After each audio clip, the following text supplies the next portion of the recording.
Imagine a car so bold that even today it stops people in their tracks. A machine that dared Cadillac to look twice and made Lincoln seem almost reserved. Yet for all its presence, the 1960 Chrysler Imperial never became the reigning champion its makers dreamed of. How can a car be this advanced, this striking, and still slip into history's shadows? That's the mystery we're about to unravel. Number 1. The mystery of a forgotten king. Imagine a car so daring it could still stop traffic today. A machine meant to dethrone Cadillac and Lincoln at the height of America's automotive boom. Yet the 1960 Chrysler Imperial, despite its power, craftsmanship, and futuristic flair, never became the household name Chrysler hoped for. In an age when suburbia thrived and the interstate system promised endless freedom, the Imperial embodied ultimate mid-century luxury. But its story is more than chrome and horsepower. It's about bold design, engineering gambles, and the stubborn reality of market perception. How could something so advanced fade into near obscurity? That mystery makes the 1960 Imperial one of the most fascinating chapters in Detroit's golden era. A vehicle celebrated by enthusiasts today, but overlooked by the very audience it was built to impress. To understand why, we need to start decades earlier, when Imperial first appeared as Chrysler's quiet statement of prestige. Number 2. A name with quiet prestige. Before Imperial stood alone as a marquee, it was a special Chrysler trim introduced in the 1920s to signal discreet success. Buyers who chose an Imperial wanted refinement without Cadillac's flash, a car that whispered rather than shouted. Through the 1930s and 40s, the badge became a byword for craftsmanship, often featuring custom bodies by LeBaron or Briggs. By the early 1950s, however, Detroit's luxury market was shifting.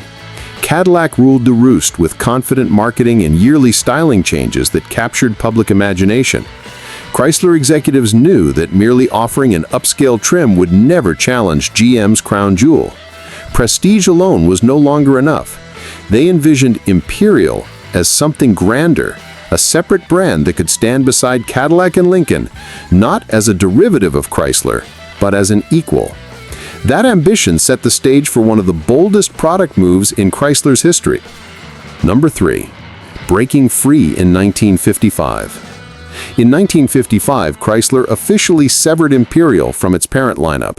No longer just a deluxe Chrysler, Imperial became its own marquee with complete separate advertising, distinct emblems, and a promise of unrivaled quality. The first model still shared some Chrysler body panels, but executives made it clear this was only the beginning. Dealers received glossy letters describing an elite new brand built for America's most discerning drivers. The timing was perfect. The post-war economy was booming, highways stretched across the nation, and luxury buyers were ready for something different. The 1955 Imperial offered dramatic, forward-look styling and a powerful Hemi V8, signaling that Chrysler was serious about competing with Cadillac. While sales were modest, the move established Imperial as a nameplate with ambition, planting the seed for the revolutionary designs and engineering feats that would follow only a few short years later. Number 4. Virgil Exner's big bet. Chrysler's design chief Virgil Exner believed American luxury cars needed excitement as well as comfort. His forward-look philosophy swept through Chrysler's lineup, but Imperial became his true canvas. For 1957, he unleashed a design masterpiece, towering tail fins, graceful proportions, and the industry's first curved side glass. It looked like nothing else on the road, a rolling sculpture that made Cadillac's annual changes seem conservative. Buyers responded with enthusiasm. Sales leapt past 36,000, a record that proved a fresh luxury challenger could indeed thrive. Exner's daring established Imperial as the style leader, but it also set expectations high. Chrysler's executives now faced the challenge of maintaining that momentum, investing heavily in facilities and engineering to keep the Imperial distinct from its corporate siblings while matching the relentless pace set by General Motors. Number 6. A plant built for grandeur. Flush with optimism, Chrysler invested in a dedicated Imperial assembly plant on West Warren Avenue in Dearborn, Michigan, opening for the 1959 model year. Unlike typical mass production facilities, this exclusive line emphasized meticulous hand finishing and strict quality control. Each car moved slowly down the line, receiving individual attention more akin to a coach builder's workshop than a Detroit factory. But the timing proved unlucky. A nationwide economic slowdown in the late 1950s chilled the luxury market just as the new plant began operation. Expensive new tooling and specialized labor drove costs up, while fewer customers were willing to pay for hand-built extravagance. What was meant to be Imperial's secret weapon, craftsmanship on a grand scale, risked becoming a financial burden.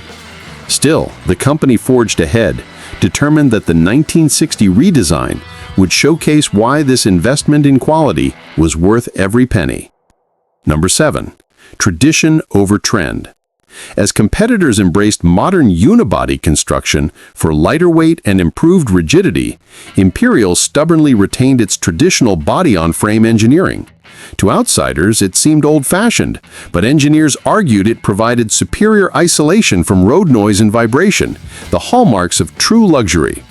More importantly, the new Dearborn plant was already tooled for separate body and frame production. Switching to unibody would have required another massive outlay. The decision paid dividends for ride quality. Owners praised the car's vault-like solidity and the way it glided over rough pavement with the serenity of a Pullman car.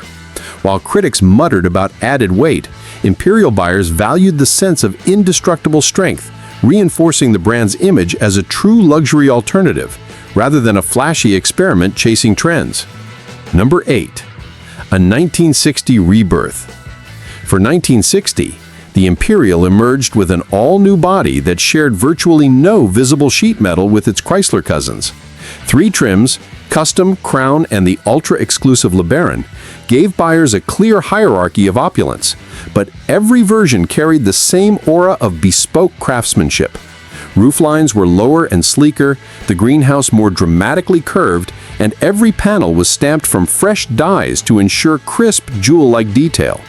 Only a few hidden structural elements were carried over from 1959. Designers even experimented with hidden headlamps and radical grille treatments before settling on a bold, eagle-inspired front end. It was a complete reimagining of the brand, intended to remind the public that Imperial stood apart from the rest of Chrysler and deserved consideration alongside Cadillac's finest. Number 8. Face of Defiance. The 1960 Imperial front end made no apologies. A sweeping chrome bumper framed a massive grille that echoed the wings of the Imperial Eagle emblem, projecting power and authority. Early studio sketches envisioned retractable headlamps for a cleaner, high-tech look, but concerns about cost and reliability led to exposed quad lamps set in dramatic chrome bezels. The effect was still striking, a face that seemed both regal and slightly menacing, as if daring slower drivers to move aside. Oncoming motorists recognized instantly that this was not an ordinary Chrysler, but something rarer, a statement car for those unafraid to stand out on the wide, new American highways. Number 9. Fins that split opinion. Moved to the rear and the Imperial styling became even bolder. Towering fins, higher than Cadillacs for the first time, rose from the quarter panels like the tail of a futuristic spacecraft. Their inspiration surprisingly came from the humble 1957 Plymouth, which had pioneered the look within Chrysler's own stable. Normally luxury brands set trends for economy cars, but here the flow reversed. Some buyers adored the drama, calling it the ultimate expression of jet-age optimism. Others thought it excessive, even garish. Either way, the fins guaranteed attention. Between them, a central chrome spear accentuated the long deck lid, while integrated tail lamps suggested rocket boosters ready for launch. In a market where standing out mattered, the Imperial certainly succeeded, though not everyone was ready for its audacious form. Number 10. Details in the jet age. Everywhere you looked, details reinforced the aerospace theme. A single bright strip ran down the trunk's center, ending above a bold black Imperial script that contrasted beautifully with the chrome. Slim vertical tail lamps glowed like afterburners at night, emphasizing the car's low, wide stance. LeBaron models gained an especially dramatic touch. A smaller, almost hidden rear window set deep within massive C-pillars. A design borrowed from formal limousines to give passengers privacy and a sense of exclusivity. Even the door handles were carefully sculpted to echo aircraft levers. These flourishes weren't mere decoration. They signaled that Imperial wasn't just another luxury sedan, but a piece of rolling sculpture capturing America's fascination with flight and space exploration at the dawn of the 1960s. Number 11. A lounge from the future. Step inside and the Imperial continued to impress. The cabin felt half luxury lounge, half science fiction command center.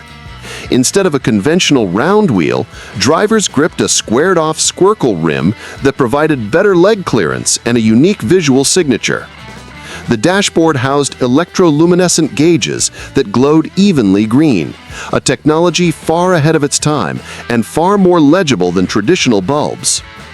Transmission controls were push-button, arranged like keys on an organ, reinforcing the sense of piloting a futuristic craft rather than merely driving a car. Materials were equally lavish: thick carpets, supple leathers, and brushed metal trim that caught the light like jewelry. Passengers remarked that every journey felt like a special occasion, a deliberate break from the ordinary. Number 13. Comforts ahead of their time. Imperial engineers packed the 1960 model with conveniences many competitors wouldn't match for years. Dual-zone air conditioning allowed driver and passengers to tailor temperatures separately, transforming the cabin into a rolling sanctuary during sweltering summers.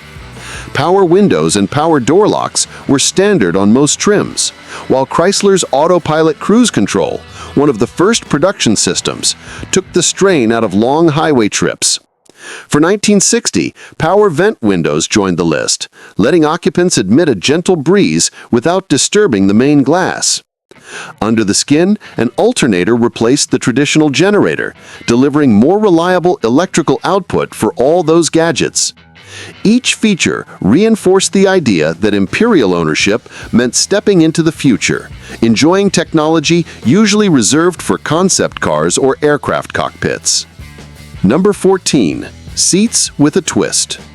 Even the seating broke convention. The driver's backrest was slightly taller and more contoured, providing extra support during long-distance travel. Optional front seats could swivel outward when the door opened, allowing passengers to exit gracefully rather than clamber out. For women in evening gowns or men in formal wear, it was a small but meaningful luxury. Rear passengers enjoyed limousine-like legroom and thickly padded cushions that invited conversation or quiet reflection. Designers carefully selected fabrics and leather grains to complement each exterior color, ensuring a harmonious environment. The result was an interior that didn't just look upscale, but felt personally tailored, as if Chrysler's craftsmen had considered every moment of the ownership experience. Number 14. Muscle under the hood. Luxury meant effortless power, and Imperial delivered. Beneath the sculpted bonnet lay Chrysler's 413 cubic inch wedge head V8, producing a stout 350 horsepower and 470 pound-feet of torque. Unlike high-strung performance engines, the 413 emphasized smooth, quiet thrust.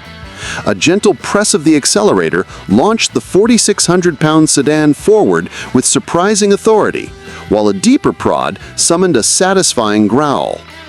Period tests recorded 0 to 60 miles per hour times under 10 seconds, impressive for such a large machine. More important was the sense of reserve, the knowledge that abundant power was always available for passing or mountain climbs without strain. The engine bay itself showcased Chrysler's attention to detail, with neatly routed wiring and polished valve covers that hinted at the craftsmanship within. Number 15. Highway royalty. Paired with the 3-speed TorqueFlite automatic, the 413 transformed interstate travel. At 70 miles an hour, the engine barely whispered, allowing passengers to converse in near silence or enjoy the latest AM radio hits without distortion. The suspension, featuring torsion bars up front and a robust rear setup, soaked up potholes and expansion joints with regal composure. Drivers reported a sense of unshakable stability, as though the Imperial tracked on invisible rails. Passing slower traffic required only a slight dip of the accelerator as the torque flight downshifted seamlessly. Long trips that might leave occupants fatigued in lesser cars became almost meditative experiences, proving that true luxury isn't about flash, but about arriving refreshed and relaxed. Number 16. Price of admission. All this engineering and artistry carried a steep price. The entry-level custom sedan started around $5,000, roughly equivalent to more than $55,000 in today's money. A well-optioned LeBaron easily topped the modern equivalent of $70,000, a figure that could buy 2 well-equipped Plymouths or a comfortable suburban home in 1960. For many buyers, Cadillac's established prestige made that kind of outlay feel safer, while Imperial remained a relative newcomer despite its excellence. Chrysler's executives knew they were selling not just a car, but a statement, and statements often cost more than the practical-minded were willing to spend. Number 17. Titans in the market. Imperial faced formidable rivals. Cadillac remained the unquestioned symbol of American success, boasting decades of heritage and a marketing machine that turned every new model into a cultural event. Lincoln, buoyed by its relationship with the White House, offered a stylish alternative that captured growing public interest. Against these titans, Imperial fought for recognition. Despite superior build quality and advanced features, it lacked the deep social cachet that made Cadillac almost a default choice for the affluent. Chrysler poured money into advertising and dealer training, but brand perception moved slowly, and many potential buyers simply defaulted to the names they already trusted. Number 18. Hard numbers, harsh truth. The sales ledger told a sobering story. For the 1960 model year, total Imperial production reached just 17,719 units, of which 7,786 were the base custom, 8,226 were mid-level Crowns, 1,691 were top-tier LeBarons, and a mere 16 were factory-built Crown Imperial limousines. Those numbers paled beside Cadillac's 6-figure totals. Enthusiasts and automotive journalists admired the car's engineering and bold styling, but admiration alone could not satisfy corporate accountants. The Dearborn plant's high labor costs and slow assembly rate made every unsold Imperial a financial headache, underscoring the brutal reality of competing in the American luxury market. Number 19. Legacy beyond sales. Yet time has been kind to the 1960 Imperial. Collectors and historians now recognize it as one of the era's most distinctive luxury cars, a machine that captured the optimism and technological excitement of early space-age America. Surviving examples are treasured for their craftsmanship, from the electroluminescent gauges to the rock-solid chassis that resists rust and squeaks. Car shows today draw crowds eager to marvel at its soaring fins and dramatic proportions, while restorers praise the quality of materials that have endured for more than 60 decades. In hindsight, the Imperial's limited sales only enhance its mystique, making each surviving car feel like a rare artifact of a bold but underappreciated chapter in automotive history. Number 20. Masterpiece or misstep? So was the 1960 Chrysler Imperial an underrated masterpiece ahead of its time, or simply a brilliant idea launched in the wrong market? It possessed everything a luxury buyer could desire: daring design, cutting-edge technology, and effortless power. But prestige is as much about perception as performance, and Cadillac's cultural dominance proved nearly impossible to crack. Today, the Imperial stands as a symbol of ambition, of a company willing to defy convention and invest in excellence, even when the odds were long. Whether you see it as a triumph of design or a cautionary tale about branding, its story endures because it reminds us that greatness isn't always measured in sales charts, but in the lasting impact a bold creation can leave on those who experience it.